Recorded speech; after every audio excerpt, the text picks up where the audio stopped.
So from right there, who are these people who have been calling themselves Israel now for over 2,000 years? They've been calling themselves Israel. They've been calling themselves Jews, which they are, because we're not Jews. We're Israelites. They're Hebrew Edomites. We're Hebrew Israelites. They call themselves Jews because, again, they introduced this word Judah because they didn't want anybody to hear the word Yahudah, because if you break that term down, Yahudah, it tells you in there how to pronounce the name of the Creator. They didn't want anybody to know how to pronounce the name of the Creator. That's why you got all these terms today: Yahweh, Yahweh, Yehovah, Yahweh. All of those are incorrect. You hear the name of Yah in the names of Israelites, okay, of our forefathers: Yahudah, Eliah, which most people pronounce Elijah, okay, Hezekiah, Jeremiah, which in English is Jeremiah, okay, Yahoseph, which in English is Joseph, okay. But they didn't want anybody to know that, so they changed that term Yahudah, that word, that name of that fourth tribe of Israel, to Judah, and a contraction of that you get Jew, and that's what they are, but that's not who we are. And again, who are these people who have called themselves Israel now all the way up to today for over the last 2,200 years, okay, who call themselves Jews? That's not the prophecy. Is anybody really reading this book? Because if you read this book called the Old Testament and study it, it says specifically that Israel were to be scattered, they were to be cut off, they were not to remember who they are, and they would go into these nations and worship idols of wood and stone. Now that's the prophecy. Okay? So if you don't match that, if you don't fit those characteristics amongst others, okay, then you're not Israel. So who are these people? Okay? And they have to be the descendants of Esau, because it specifically says that they are called the robbers of our people. 11:14 Daniel. Okay? It's in the 7th chapter Ezekiel. Yah said he would bring the robbers. The robbers would enter into his holy place, into the temple. 586 BC, when Nebuchadnezzar came in, him and the Chaldeans, Esau was as one of them. Okay, Ezekiel chapter 35. Okay, Obadiah, he was as one of them. He entered into the holy place. The robbers of thy people. And they've been trying to rob us of our heritage now, all the way to this day. But they don't fit the description, the characteristics of Israel. Okay? Not only that, like I've said on previous shows, this group, this cabal, okay, who are Amalekites, because they are first of the nations now, Numbers chapter 24, they are in the dominant position of the world, okay? And we just look quickly, we can examine that, okay? They set up the UN, but you only have 5 nations. The UNs consist of what, 200 and something nations, but you only have 5 nations that have veto power. Okay? And what nations are those? China. They took over China back in the 19th century.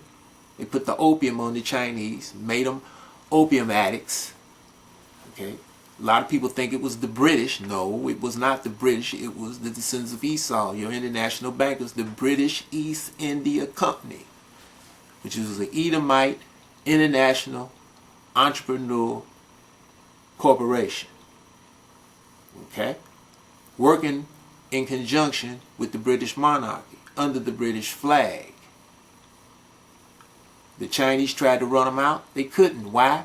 Because when they destroyed a shipment of opium on one of those ships, the British East India ships, Esau, okay, called for the troops out of Britain. They sent some battleships, and the Chinese couldn't fight those big guns. Remember now, as it says in Daniel chapter 11 verse 38, in his stronghold he honors the God of forces, weaponry. Okay, when you read the protocols of the learned elders of Zion, which are minutes of a meeting that were discovered on the body of a dead courier in 1783, hit by a bolt of lightning from Yah. And these are what they call the protocols of the learned elders of Zion today. Okay, The best translation are by Victor Marsden, M-A-R-S-D-E-N, Marsden, Victor Marsden. Okay, best translation. You get that, you read it, you study it, you see the outline of taking over the world. Now, it says in that outline that right is an abstraction. It doesn't exist. That's how their mind goes. You follow? Might is right. Doesn't that coincide with what it says in 11 Daniel verse 38? In his stronghold he weapons the God of forces. So they took over China with force. Okay. So when you go to Russia, Bolshevik Revolution, they destroyed the Romanovs, 1916, wiped that monarchy out. Okay, and this was financed by the House of Rothschild through Jacob Schiff, Kuhn and Loeb, right in Wall Street. He's boasted about it. There's books that tell you about this. Okay, there's plenty of information out over the last 50, 60 years now about the Illuminati international bankers, the descendants of Esau. It's a group of them. Like I said, all the descendants of Esau are not complicit into this. And these people have no mercy for anyone, not even their own, which was expressed with the pogroms of 1880, coming up through the last part of the 19th century into the 20th century, where they sent thugs in on different descendants of Esau who were in the central nations of Europe to move them, run them out of these towns and these cities and these nations so that they could convey them over here to America. And fill up, bring them into these different cities, New York, Cleveland, Chicago, okay, and various other cities throughout America, so that they could move them right into the democratic organization that they wanted to take over and control, which they did. Because back then, and you know, people were kind of counting votes.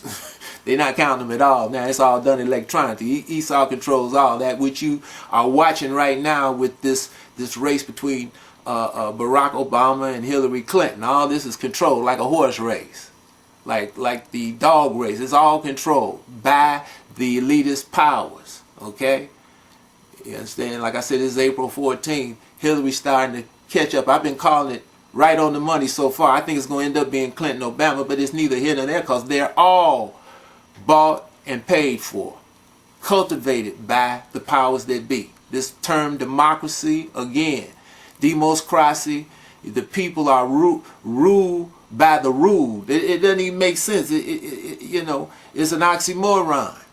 Okay, think about it. Are the people who control all the economics going to allow people who really don't even understand what's going on in the world to actually vote and put somebody in that's going to control this? It doesn't even make sense.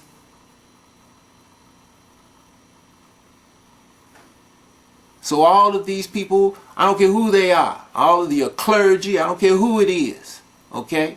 All of your politicians, the media, they're all prostitutes, okay? Whores. They sold out for a paycheck.